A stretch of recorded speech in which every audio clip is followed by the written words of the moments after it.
President Trump has no understanding of economics and statecraft, that he has damaged the relationship between India and the United States, that he has pushed India closer to Russia and China. Modi is smart. Modi is playing his cards, and he's reminding the US that he has a choice. Look, I don't know why anyone would take anything that Navarro says seriously. This is the guy that is alleged to have made up quotes in a book. This is not Modi's war.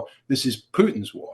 India is a super important player in the 21st century. It's only going to get more powerful. ಸ್ನೇಹಿತರೆ, ಚೀನಾಗೆ ಭಾರತ ಭೇಟಿ ಕೊಟ್ಟ ನಂತರದಲ್ಲಿ ಹಾಗೆ ಚೀನಾದಲ್ಲಿ ಮೋದಿ ನಡೆದುಕೊಂಡ ರೀತಿ, ಅಲ್ಲಿ China ಅಧ್ಯಕ್ಷ ಶಿ ಜಿನ್ಪಿಂಗ್ ಹಾಗೆ ರಷ್ಯಾದ ಅಧ್ಯಕ್ಷ ವ್ಲಾಡಿಮಿರ್ ಪುಟಿನ್ ಹಾಗೆ ನಮ್ಮ ಪ್ರಧಾನಿ ನರೇಂದ್ರ ಮೋದಿಯವರು ಆ ಮೂವರು ಸೇರಿಕೊಂಡು ಅಲ್ಲಿ ಮಾತನಾಡಿದ ರೀತಿಯಾಗಿರಬಹುದು, ಅವರ ನಗು ಆಗಿರಬಹುದು, ಇದೆಲ್ಲದರ ಕುರಿತು ಇದೀಗ ಬಹಳಷ್ಟು ಚರ್ಚೆಗಳು ನಡೀತಾ ಇದೆ. ಇದೀಗ ಒಬ್ಬರು ತಜ್ಞರು ಏನು ಹೇಳ್ತಾ ಇದ್ದಾರೆ ಅಂದರೆ, ಜಾಗತಿಕ ವ್ಯವಹಾರಗಳ ತಜ್ಞರೊಬ್ಬರು, ಭಾರತ, ಚೀನಾ ಮತ್ತು ರಷ್ಯಾ ಉತ್ತಮ ಸ್ನೇಹಿತರು ಅಲ್ಲ, ಆದರೆ ಅಮೆರಿಕ ಅಧ್ಯಕ್ಷ ಡೊನಾಲ್ಡ್ ಟ್ರಂಪ್ ಭಾರತವನ್ನು ರಷ್ಯಾ ಮತ್ತು ಚೀನಾಗೆ ಹತ್ತಿರವಾಗಿಸಿದ್ದಾರೆ ಅಂತ ಹೇಳಿದ್ದಾರೆ. ಇನ್ನು SCO ಸಭೆಯಲ್ಲಿ ಪ್ರಧಾನಿ ನರೇಂದ್ರ ಮೋದಿ, ರಷ್ಯಾ ಅಧ್ಯಕ್ಷ ವ್ಲಾಡಿಮಿರ್ ಪುಟಿನ್ ಮತ್ತು ಚೀನಾ ಅಧ್ಯಕ್ಷ ಶಿ ಜಿನ್ಪಿಂಗ್ ನಡುವಿನ ಸ್ನೇಹವನ್ನು ಈ ತಜ್ಞರು ವಿಶ್ಲೇಷಿಸಿದ್ದಾರೆ. ಪ್ರಧಾನಿ ಮೋದಿ ತುಂಬ ಬುದ್ಧಿವಂತರು, ಮೋದಿ ಈಸ್ ವೆರಿ ಸ್ಮಾರ್ಟ್ ಅಂತ ಹೇಳಿದ್ದಾರೆ. ಇನ್ನು ಮೋದಿ ತಮ್ಮ ಕಾರ್ಡ್ಗಳನ್ನು ಆಡ್ತಾ ಇದ್ದಾರೆ, ಅಂದರೆ ಸಿಕ್ಕ ಚಾನ್ಸನ್ನು ತುಂಬ ಯೂಸ್ ಮಾಡ್ಕೊಳ್ತಾ ಇದ್ದಾರೆ ಮತ್ತು ಅವರಿಗೆ ನಿಮ್ಮನ್ನು ಬಿಟ್ಟರೆ ನನಗೆ ಆಯ್ಕೆ ಇದೆ, ನಾನು ನಿಮ್ಮನ್ನೇ ಆಶ್ರಯಿಸ್ಕೊಂಡಿಲ್ಲ ಅಂತ ಹೇಳಿ ಅಮೆರಿಕಕ್ಕೆ ನೆನಪಿಸ್ತಾ ಇದ್ದಾರೆ ಅಂತ ಹೇಳಿ ಈ ತಜ್ಞರು ಹೇಳಿದ್ದಾರೆ. ಇನ್ನು ಅಮೆರಿಕ ಅಧ್ಯಕ್ಷ ಡೊನಾಲ್ಡ್ ಟ್ರಂಪ್ ಯಾರನ್ನಾದರೂ ಪರಿಣಾಮಕಾರಿಯಾಗಿ ಎದುರಿಸಲಿಕ್ಕೆ ಪ್ರಯತ್ನಿಸಿದ್ದಾರೆಯೇ ಅಂತ ನನಗೆ ತಿಳಿತಾ ಇಲ್ಲ. ಅಂದರೆ ಸುಮ್ಮನೆ ಏನೋ ಭಾರತವನ್ನು ಕೆಣಕ್ಲಿಕ್ಕೆ ಹೀಗೆ ಮಾಡ್ತಾ ಅಥವಾ ಅವರನ್ನು ಸರಿಯಾಗಿ ಎದುರಿಸಲಿಕ್ಕೆ ಏನಾದರೂ ಪ್ಲ್ಯಾನ್ ಮಾಡ್ತಾ ಇದ್ದಾರೆ ಅನ್ನೋದ್ರ ಬಗ್ಗೆ ಕ್ಲಾರಿಟಿ ಇಲ್ಲ. ಇನ್ನು ಅವರು ವ್ಲಾಡಿಮಿರ್ ಪುಟಿನ್ ಅವರಿಗೆ ಏನು ಬೇಕಾದರೂ ನೀಡುವಂತೆ ತೋರ್ತಾ ಇದೆ, ಅಂದರೆ ವ್ಲಾಡಿಮಿರ್ ಪುಟಿನ್ ಅವರು ಭಾರತಕ್ಕೆ ಏನು ಬೇಕಾದರೂ ಸಹಾಯ ಮಾಡುವಂತೆ ಕಾಣಿಸ್ತಾ ಇದೆ. ಇನ್ನು ಅಧ್ಯಕ್ಷ ಶಿ ಜಿನ್ಪಿಂಗ್ ಅವರ ಜೊತೆಗೆ ಸುಂಕದ ಯುದ್ಧವನ್ನು ಆಡಿದ್ರೆ ಯಾವ ರೀತಿಯ ಪರಿಣಾಮ ಬೀರುವ ಸಾಧ್ಯತೆ ಇದೆ ಅನ್ನೋದ್ರ ಕುರಿತು ಕೂಡ ಟ್ರಂಪ್ಗೆ ಗೊತ್ತಿರುವಂತೆ ಕಾಣಿಸ್ತಾ ಇಲ್ಲ. ಒಟ್ಟಿನಲ್ಲಿ ಅವರು ಭಾರತವನ್ನು ರಷ್ಯಾ ಮತ್ತು ಚೀನಾಗೆ ಹತ್ತಿರವಾಗಿಸಿದ್ದಾರೆ ಅಂತ ಹೇಳಿ ಈ NYU ಸ್ಕೂಲ್ ಆಫ್ ಪ್ರೊಫೆಷನಲ್ ಸ್ಟಡೀಸ್ನ ಸೆಂಟರ್ ಫಾರ್ ಗ್ಲೋಬಲ್ ಅಫೇರ್ಸ್ ಮತ್ತು ಸ್ವತಂತ್ರ ವಿಶ್ಲೇಷಕರಾದ ಅಡ್ಜಂಕ್ಟ್ ಬೋಧಕ ಎಡ್ವರ್ಡ್ ಪ್ರೈಸ್ ಹೇಳ್ತಾ ಇರುವಂಥದ್ದು. ಒಟ್ಟಿನಲ್ಲಿ ಟ್ರಂಪ್ನಿಂದಾಗಿ ಈ ಮೂರು ದೇಶಗಳು ಇದೀಗ, ಅಂದರೆ ಭಾರತ ಸೇರಿ ರಷ್ಯಾ, ಚೀನಾ, ಈ ಮೂರು ದೇಶಗಳು ಬಹಳ ಹತ್ತಿರವಾಗ್ತಾ ಇರುವಂಥದ್ದು ಇದೀಗ ಎಲ್ಲ ತಜ್ಞರಿಗೆ ಒಂದು ರೀತಿಯಲ್ಲಿ ಚರ್ಚೆಯ ವಿಷಯವಾಗಿದ್ದರೆ ಟ್ರಂಪ್ಗೆ ಆತಂಕದ ವಿಷಯ ಆಗಿದೆ. Thank you so much for talking today, and I really appreciate your time. If you could just introduce yourself, your full name please, and how you want us to designate you. Sure thing. So my name is Ed Price, and I'm an independent analyst who also teaches at NYU. Great. I don't know if you've seen the remarks from the Oval Office today. When asked about removing tariffs on India today, President Trump stated that we get along very well with India, but at the same time, he did make references to the tariffs that are imposed in India on US companies. Now, how should this seemingly contradicting messaging be interpreted? And what does this trajectory of this relationship from its origins to the present moment reveal about the underlying tensions? Well, thanks for having me on. I used to think that President Donald Trump had a very poor understanding of economics and statecraft. And I realize now that that was wrong. And in fact, President Trump has no understanding of economics and statecraft. That is the only conclusion that I can draw, given the way that he's behaving towards India. Now, there is some case in a sort of good old-fashioned great power competition to have China and the USA go at it against each other. There's some case for Russia and the USA to go at it against each other. It's one of our national hobbies. It's one of their national hobbies. But there is absolutely no reason, particularly in the current moment, to have the United States and India clash like this. It wasn't necessary, and it was entirely the doing of the US side. Yes, India does place tariffs on items. I mean, by the way, so do we now. But the point is that India has a developing economy.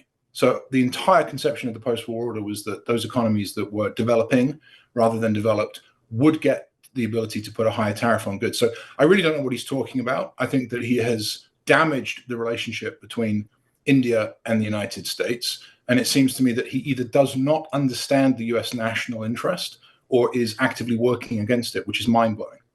Just a few days ago, we did see a united front that appears to be forming, which is President Xi Jinping, flanked by President Putin and Prime Minister Modi, all together in one frame, in one picture. How has President Trump's tariff strategy really backfired and strengthened the alliance that the United States has sought to counter over these years? Yes, I don't know that President Donald Trump has sought to counter anyone effectively. He seems to give Vladimir Putin whatever he wants. He doesn't really seem to be able to hold the line in his tariff war with President Xi Jinping. But yes, it does seem that he has pushed India closer to Russia and China. I would just put a little word of warning on that, though. It comes with a health warning, because it is not the case that India, China, and Russia are the best of friends. I mean, this is an outsider speaking. I'm a Westerner and a US citizen, but it's pretty obvious with reference to history, as you just mentioned, that the Chinese and the Russians have a long-term complaint with each other. If I was Moscow, I'd be most worried about Siberia rather than Ukraine, to be honest with you. And of course, the Chinese and the Indians have very deep civilizational differences and a border dispute right up until the present day. So yes, President Trump has pushed Modi closer to Putin and Xi, but I wouldn't look at that visual that we saw, that compelling visual, and think that it is necessarily the case that those three men will now always work together. Modi is smart. Modi is playing his cards, and he's reminding the US that he has a choice. Now, some serious allegations coming in from Jake Sullivan, who has accused Trump of sacrificing India relations to advancing family business interests in Pakistan. To what extent might personal financial considerations be influencing the broader foreign policy decisions by the Trump administration, particularly keeping Pakistan in mind? Well, Jake Sullivan is a partisan political actor, so I won't remark on his views. I'm an independent analyst. But it does seem that the president of the United States has active financial interests. And this is a departure with what's always traditionally been the case, right? Which is that presidents are not supposed to have active financial interests. And I'm afraid to say we'll never know. I mean, it's almost impossible to get to the bottom of what exactly those interests are. We just know that they exist. One example that is pretty well documented at the same time as not being very well documented is this meme coin scam. And these various sort of coins that pop up, people try and buy them, they're pulled out. It's all very shady. So yes, I would say that the president of the United States probably does have some sort of personal active financial interest, which is a departure from the norm.